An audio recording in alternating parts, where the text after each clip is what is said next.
Courtney Enders here with FloRacing, and we are getting to know yet another driver of the Pro Superstar Shootout, the one and only. Ron Capps has invited us to his shop, so let's go take a look.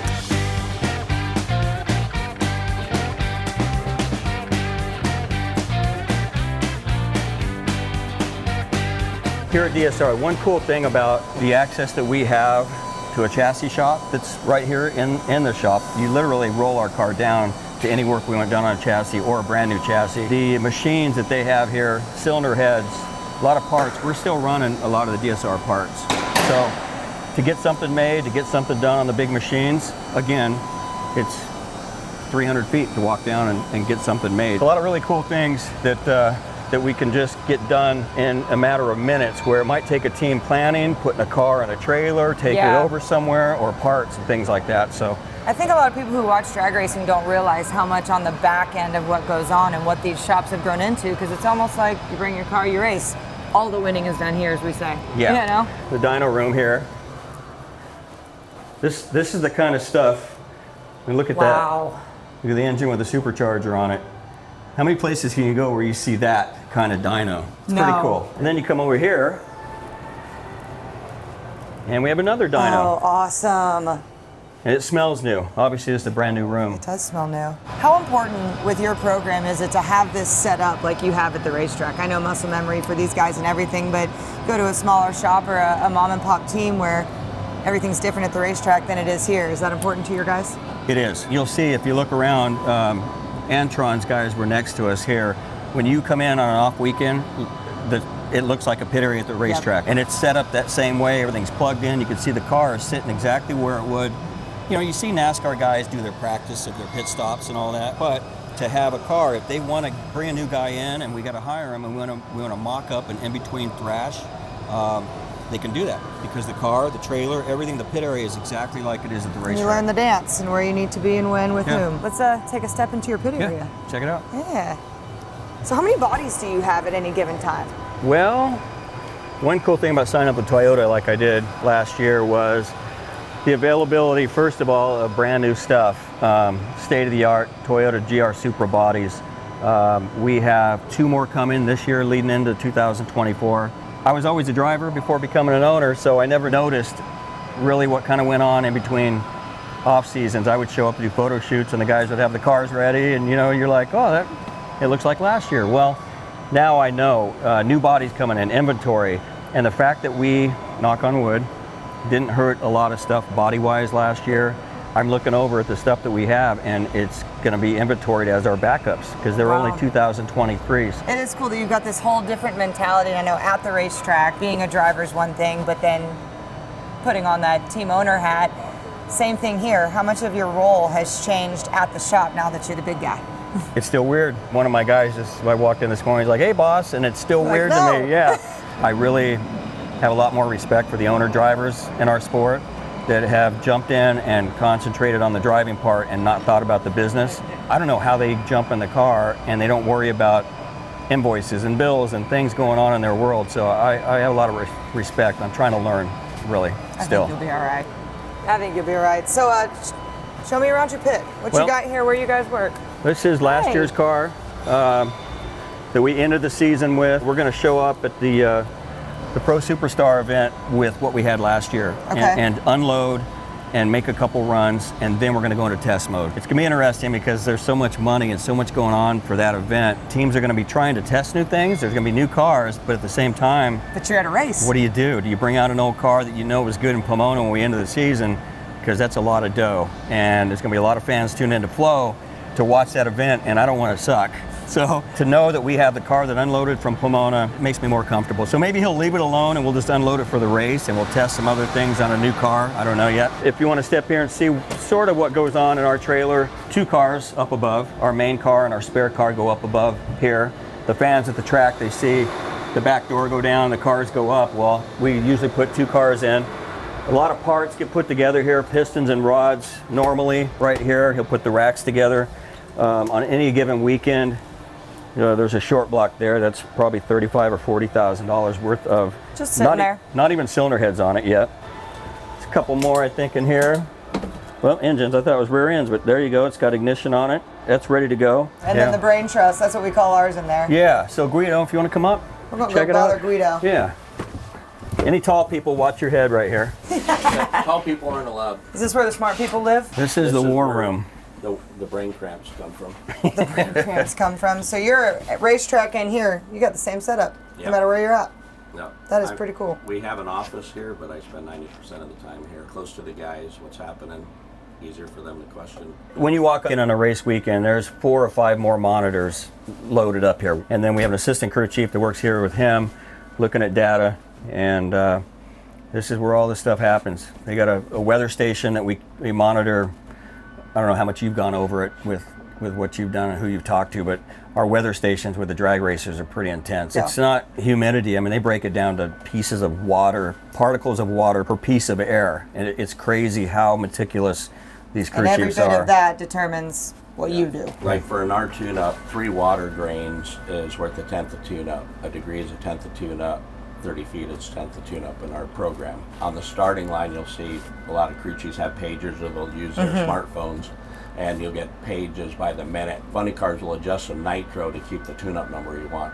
3/10 of tune-up will hurt the engine if you miss it by it. So think of 3 water grain and a degree variation, and you're nicking the motor. So they're pretty sensitive. And the weather guys can't predict when it's going to rain, but y'all got that. Oh yeah.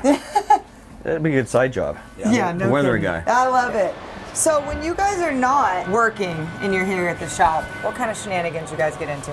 Nothing too crazy. I'm getting older and I'm getting a little wiser. You would ask me 10 years ago, it would have been... Very different answer? Yeah, very different. So our guys are a rare breed. They stay at the track and barbecue together at every race, every Friday night when it's over. They don't go back and rush to the hotel and go out. They stay, let traffic get out, and they barbecue. It's really cool. As you know, being out there, there's not a lot of teams that want to hang out when they're not at the track. It's like when they room together, they live together on the road. Some of them just get tired of each other, and when they get away from the track, it's like, you know, scatter and go do their own thing. And our guys are always doing stuff together. It blows me away. So Guido put together a slot car set, and when he told me he was going to do it, I didn't imagine it was going to be this cool. He went online, bought all these 1970 old slot car walls, and he has the regular road race track, and then he's got the Auto World slot car track. He's got it set up so the drag strip runs down. It's got a tree that comes down. It'll go down and the power stops at the finish line, and the car drives itself back as a return road and comes right back to here. In front of all these 1984 fans. Well, we walked in this morning, there were like 30 people crowded around. The guys were all racing, so I'm sure there'll be some drinking later and some bracket racing. I love it. Yeah. I think that team camaraderie is a We huge even got thing. an old Steve Evans, I'm not even sure how this thing works. Let's try it here. Hello? Oh. Attention in the pits. Attention in the pits. Ellen Reinhardt, right? As I'm looking around this shop, we've got this cool view of what you see day to day. This kind of stuff right here, right in front of us. Oh yeah. Funny Car World Champion with your name on it, World Champ banners, all of that. Do you ever just take a minute to soak it in, because your career is just stupid? Yeah.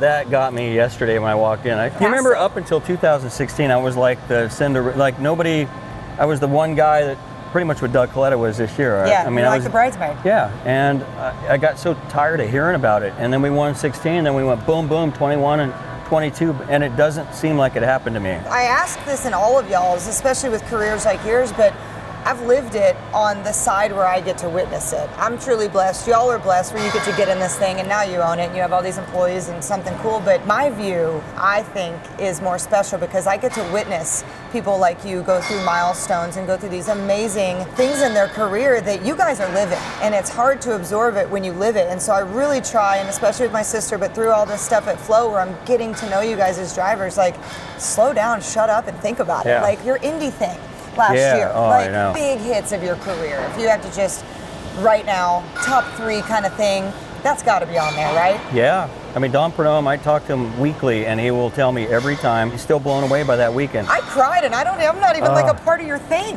Thank God we have TV and we have social media to look back at those moments, because I can go through my phone and pull an Instagram up of that weekend, and it instantly pastes me right back to it. But I don't, until you just brought it up, I don't think I have an Indy winner. Yeah. How about 2 years in a row? That was the other thing. Before the championships, I hadn't won Indy ever, and people were like, oh, you're going to be the one guy that's never won. Well, then we reel off 2 of them and then do it with Dom Prudhomme. Getting people to tune in and invest and love our sport like we do, those are those moments that they get to witness that you don't see. You're in your car screaming by yourself. We're loving on each other about you. Like Flo, I watched Turkey Night. I love those stories, and I love the behind the scenes stuff and hear what those guys are thinking and what their approach is. They did a great piece with somebody on slide jobs the other day on Flo, and it was cool because you wonder, you watch it happen all the time, and if I got slid job, is that a word, slid job? We made it a word. Ron Cap said it, it's a word. Yeah, I'd want to get out and fight the guy. But Right. those guys do it constantly back and forth, so I always wondered, and that piece kind of went behind the scenes and told me what is in their brain. So I'm still blown away. People want to know what's in my brain sometimes. Let's, I want to come stand by your car and kind of talk about some non-drag racing stuff. So you just mentioned it. You watch Flo. You're into other kinds of motorsports. We saw you this year going out there with Tony Stewart. Yeah. Talk about your other interests in motorsports. Growing up, I was lucky. My dad, his main sport was drag racing. It was weekends, like you growing up, right? Mm-hmm. It was something we did as kids.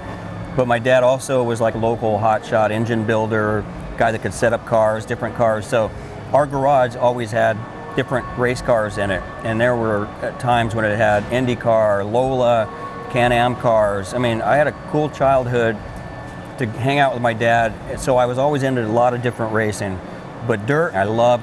He would take me, help guys with sprint cars and super modifieds. So we got to go to the dirt track a lot, and I always loved it. And I never would have gotten a chance until I became a driver for Dom Prudhomme. It opened doors for me. So all of a sudden now I'm with Selzy and we're running Chili Bowl, and we're running around and I'm racing, charity dirt events with Tony Stewart and Casey Kane and a whole bunch of guys. That really got me going into that part of it. And then driving Tony Stewart's Prelude to the Dream for all those years. I was the only drag racer until the last couple that Cruz came in. So I've always loved that. Anytime I'm home, I'll flip on Flo, I'll see what race is going on, or I'll check Instagram or Twitter and find out what's going on.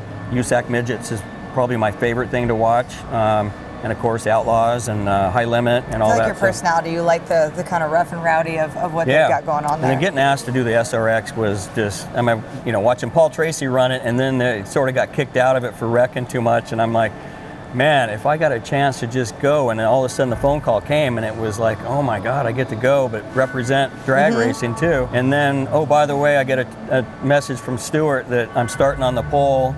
I'm like, no.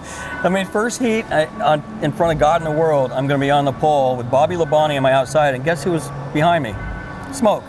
And I'm like, I was just pleading with him, don't wreck me, yeah. So I led for 6 laps, and I imagine there were like bees behind me ready to pass me. I watched the replay and I was hanging pretty good for a while, but I could hear smoke, and then he did the slide job on me, so it was fun. That's another one of those things where I think you don't think about much like this is, I was sitting at home on my sister's couch. We were flying to Topeka that next morning.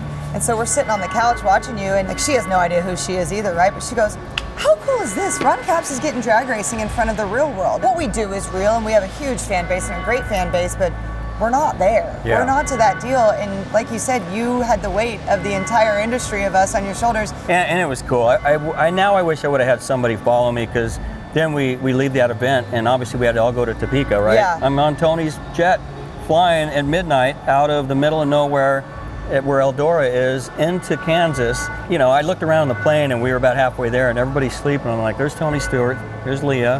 I mean, I'm on a jet. So with all you've done in your career, you still have those like holy crap moments. Yeah, I have to fight the urge to ask him for an autograph sometimes. It's just, he's a friend, but it's just so weird for me. So it was cool. I mean, it was rock star to be on that jet, leaving an SRX race that I just raced, and then land in Kansas, knowing that the next day I'm going to hop in this thing. 12,000 horsepower funny car that, it was cool to race SRX, but nobody in SRX got to jump in a nitro 12,000 horsepower funny car the next day, which I have done so many cool things, USAC Midget, Chili Bowl, the SRX series. Nothing still to this day compares to this thing. It is the most evil, crazy, unbelievable, out of control feeling race car, and I've driven a lot of different cars, but this thing is the most crazy. I wish every one of those drivers get a chance to hop in for one run in our car. Most of them say, no thanks. They don't even know. What is it about a funny car for you? Because at your point in your career, you could achieve many things in many areas, but what keeps you going back to Old Faithful? It's untamable.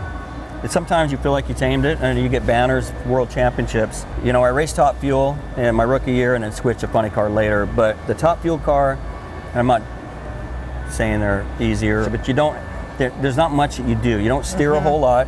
Obviously, you got to leave on time, but there's not a lot of driving. You know, you just kind of aim it and try to keep it straight. And they're out of control feeling a little bit.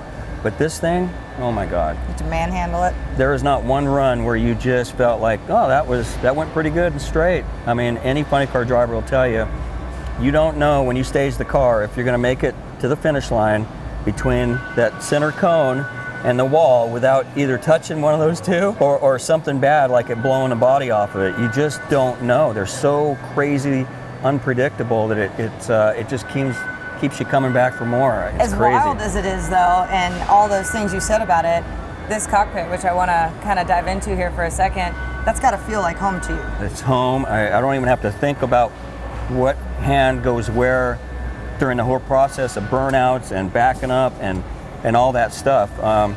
Driving the Top Fuel Dragster was crazy because you had this monster right behind you. I hated it because you're sitting up there and you're waiting for them to do all the stuff after the burnout, and then some guy comes up and waves you forward and you roll up there and there's nothing in front of you. My absolute favorite part is, believe it or not any of the runs. It's sitting waiting as you're the next car, and the guys are all surrounded, and I'm sitting there and I'm watching everything. I have this huge engine in front of me. All the guys are here, they're ready to start the car, but they're watching the car in front, and I just see their backs.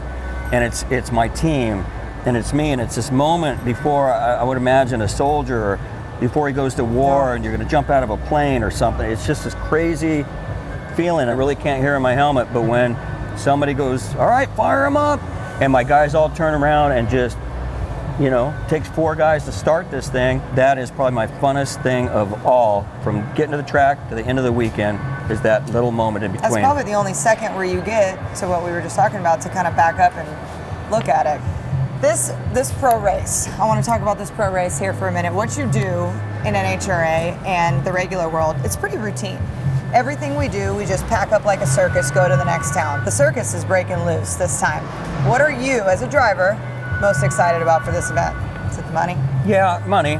But no, I'm excited. I'm a fan right now of what's going to happen. Like, I can't wait. We haven't even come up with a format, right? We really haven't. We're getting there. When you watch this, it might be out now as this is playing, but it's going to be something crazy. And we're going to take some street outlaws. We're going to take some other sports and things that they do, and we're going to mix it up and throw it out there. And it might be a fan pick from somebody watching Float. We don't even know what we're going to create of who's going to race who. It's not going to be a traditional ladder, right? It's going to be a lot of fun for the fans. So for me, my excitement is around helping build it and putting something on to our fans. It's just different. Sometimes I watch other racing and I go, man, it'd be cool if we tried that. And we're going to really show access into each pit area like you've never ever seen. You will get to see this at a race in Ron Capps' pit with a camera up there. I wish I could take every fan inside and go over the conversations I have between my crew chief and I before a run and what he talks about on a computer,